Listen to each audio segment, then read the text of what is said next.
n'importe où en France, n'hésitez pas à nous appeler au 0826 300 300 ou à nous envoyer un SMS au 7 20 18 avec le mot Bercoff 7 20 18. Sud Radio, Bercoff dans tous ses états. On en parlait hier, André, l'opération tricolore qui consiste à déployer massivement le drapeau national. Hier, c'est un député qui a pavoisé la fenêtre de son bureau à l'Assemblée et très rapidement, les services de sécurité lui ont demandé de le retirer. Et vous le recevez aujourd'hui, André. Mathias Renaud, bonjour. Bonjour. Bonjour, vous êtes député RN de la 3e circonscription de la Somme et vous avez quand même fait quelque chose de terrifiant, enfin Mathias Renaud. Comment vous déployez un drapeau français à la fenêtre, je crois, de votre bureau de l'Assemblée nationale. Mais c'est un geste sulfureux. Mais enfin, c'est un geste pratiquement séditieux. Oui, c'est un acte de rébellion ultime. Non, Ouais. effectivement, c'est quelque chose d'extrêmement banal. Ouais. Le mouvement Opération Tricolore, donc c'est une idée qui a tourné un peu cet été, qui commence à prendre de l'ampleur sur les réseaux sociaux depuis une dizaine de jours, donc que j'ai relayé par ailleurs, enfin comme d'autres sur les réseaux. Et effectivement, j'ai fait ça assez naturellement à la fenêtre de mon bureau. Et c'est vrai qu'au bout de 2 petites heures, j'ai des agents de l'Assemblée nationale qui sont venus me voir en me disant écoutez, on est désolé, et je leur en veux pas personnellement, hein, Non, bien sûr. Mais ça, c'est des agents de sécurité qui sont venus vous voir. C'est juste pour comprendre. Non, c'est les agents, enfin c'est les agents du bâtiment, voilà. D'accord. Chez mes bureaux, quoi. D'accord. Qui m'ont dit écoutez, on a eu un ordre de la hiérarchie, ils m'ont pas dit qui, donc me demandant de retirer le drapeau, et que si je le faisais pas moi-même, donc ils le feraient eux-mêmes parce qu'ils avaient reçu l'ordre. Donc après j'ai retiré dans un premier temps, j'ai demandé sur quel texte ça pouvait s'appuyer, est-ce qu'il y avait un texte qui interdisait à un député de pouvoir pavoiser à la fenêtre de son bureau. S'en est suivi une mini réunion de crise des services de l'Assemblée qui commençaient à voir que mon cas commençait à être relayé sur les réseaux. Et donc finalement, contre-ordre, excuse, et finalement, monsieur le député, vous avez le droit de pavoiser à votre fenêtre. Voilà. Non, mais c'est quand même, non, ce qui est hallucinant dans cette histoire, et c'est pour ça que je voulais vous avoir, et merci d'être là, mais c'est extraordinaire. C'est-à-dire que l'acte, non mais, que ce soit vous, député, ou n'importe qui, on n'oblige personne à pavoiser. Personne, et il n'est pas question d'obliger qui que ce soit. Mais que poser un drapeau français sur son balcon, à sa fenêtre, dans son jardin ou ailleurs, devient un acte répréhensible, ou en tout cas supposé être répréhensible. Est-ce que, d'ailleurs, une question, vous êtes le seul député jusqu'ici, à votre connaissance, à avoir pavoisé? Alors, pavoiser au balcon du bureau de l'Assemblée, oui, pour l'instant. Effectivement, si les collègues veulent faire de même, ce serait peut-être pas mal.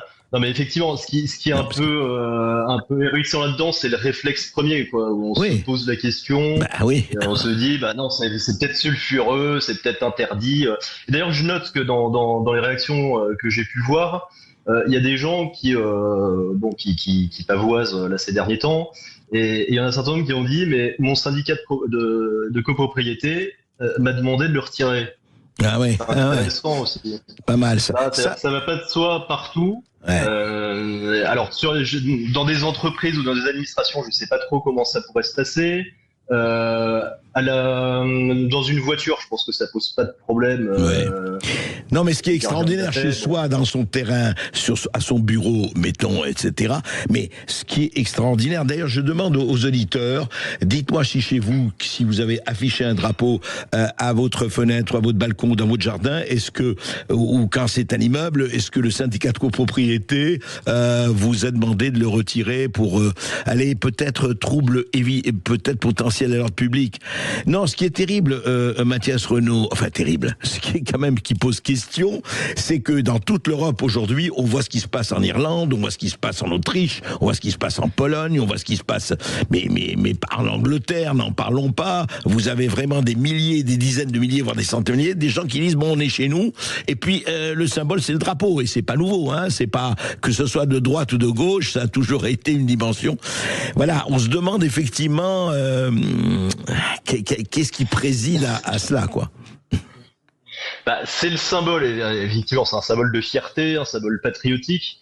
En Grande-Bretagne, c'est aussi corrélé, il faut pas se mentir, à un mouvement anti-immigration qui s'est développé et qui a obligé le gouvernement britannique à réagir. Alors maintenant, en France, il y a peut-être ça aussi un peu particulier, c'est qu'on a un contexte politique. C'est vrai que l'émergence de ce mouvement, ça s'approche aussi du 10 septembre, là on y est, et quelque part, on a bien senti aussi ces derniers jours que il y avait une certaine couleur politique à l'extrême gauche qui pouvait récupérer ce mouvement du 10 septembre. On voit d'ailleurs les images qui commencent à apparaître sur les chaînes d'infos en continu de Black Bloc, de violence, enfin bref, une frange, celui qui est pas représentative. On voit bien que c'est pas monsieur, madame, tout le monde qui est en train de défiler aujourd'hui dans le 17 septembre, surtout dans les grandes villes. Et c'est vrai que le fait de pouvoir pavoiser, ça peut aussi être un moyen d'expression pour des gens qui ne se reconnaissent pas et qui se disent mais non, j'aurais aimé défiler le 10 septembre, mais quelque part c'est pas monsieur madame tout le monde, je me reconnais pas dans ces gens-là, de pouvoir le faire de manière pacifique. Merci Mathias Renaud. Je rappelle, vous êtes député RN de la 3e circonscription de la Somme. Voilà, écoutez, vous nous direz, voilà, opération tricolore, est-ce que on suit, on ne suit pas, à chacun de faire très librement son choix. À midi 14h, André Berkoff. Donc n'hésitez pas à réagir au 0826 300 300 comme René qu'on accueille qui nous appelle de Canet-en-Roussillon. Bonjour René. Bonjour, au plaisir et merci à André Berkoff pour toutes ces émissions que je suis assidûment. Merci René. Alors dites-moi, vous réagissez à, je crois, à l'opération tricolore, en tout cas à ce qui s'est passé avec ce député qui avait eu l'heure de mettre son drapeau. Alors qu'en pensez-vous ? Quel est votre... Moi j'en pense que effectivement, moi, mon grand-père... marin sur le Richelieu pendant la guerre de 45, était fier d'exposer son drapeau le 14 juillet devant sa maison.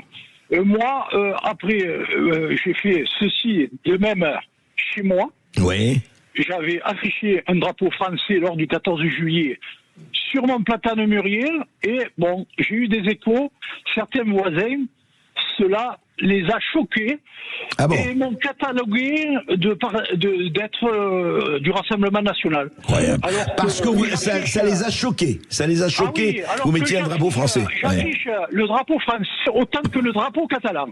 Oui, très bien. Voilà. Alors voilà, c'est pour ça que je voulais le signaler que nous sommes des Français, des vrais Français. Moi, je suis un Catalan pur sang et j'affiche les deux drapeaux.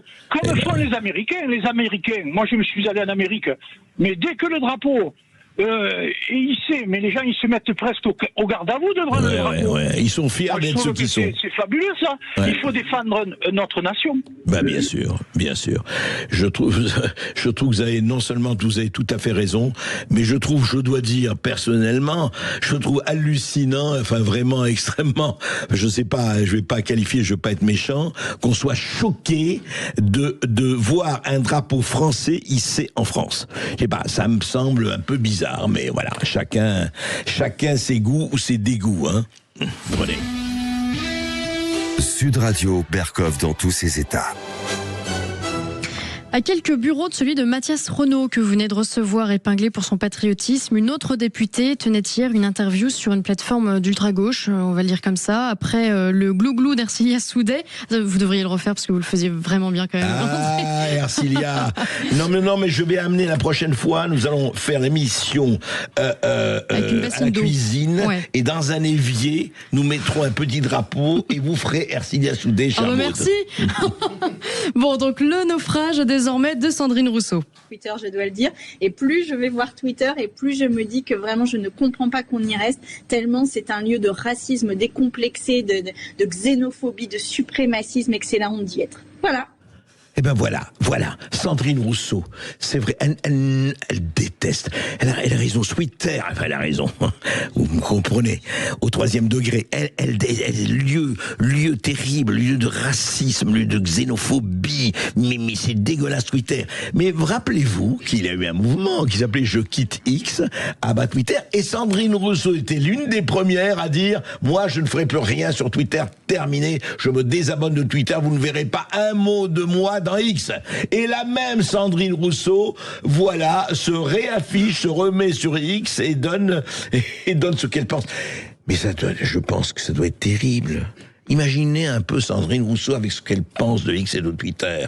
Obligée d'amener ses doigts de rose à taper un tweet sur cette espèce de plateforme ONI, cette espèce de plateforme dégueulasse, ce marigot, ce marécage. Et la voilà obligée, parce que il faut bien qu'elle parle, hein, il faut bien qu'elle existe. Et obligée de faire ses tweets sur cette espèce d'antre de Satan. Ah là là, que la vie d'une députée est dure, vraiment. Quels efforts il faut faire contre soi-même pour parler à ses constituants. Sandrine, on est avec vous et vraiment, on compatit. Elle nous avait manqué.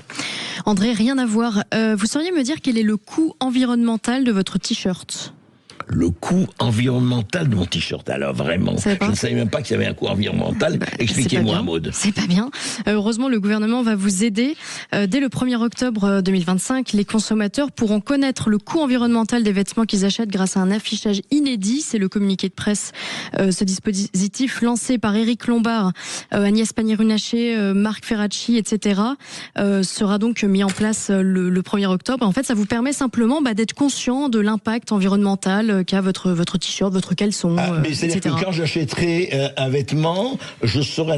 Expliquez-moi. En fait, vous aurez une espèce de QR code qui prend en compte... Qui sera sur mon vêtement ? Alors, pas sur le vêtement, hein, c'est pas imprimé, c'est sur l'étiquette quand même. Oui. Et il prend en compte les émissions de gaz à effet de serre, la consommation d'eau, les atteintes à la biodiversité, la pollution, la durabilité et la réparabilité. C'est-à-dire que je connaîtrai cela et donc je peux l'acheter ou ne pas l'acheter. C'est à ce moment-là. Si vous êtes, si vous êtes choqué par l'impact environnemental de votre vêtement, il faut pas l'acheter, quoi. Alors écoutez-moi bien. J'ai regardé mon t-shirt. Vous avez vu mon t-shirt ? Eh ben, je vais vous dire, je vois que cet environnement est polluant. Eh bien, je vais vous dire, je vais sauver la planète. J'enlève mon t-shirt. Non, il faut le faire. Voilà, j'ai sauvé la planète. Je suis là, j'ai enlevé mon t-shirt et j'ai sauvé la planète. Merci, j'espère que vous serez tous à me remercier et vraiment à féliciter ces gens qui marque la valeur environnementale. C'est magnifique, c'est beau, voilà.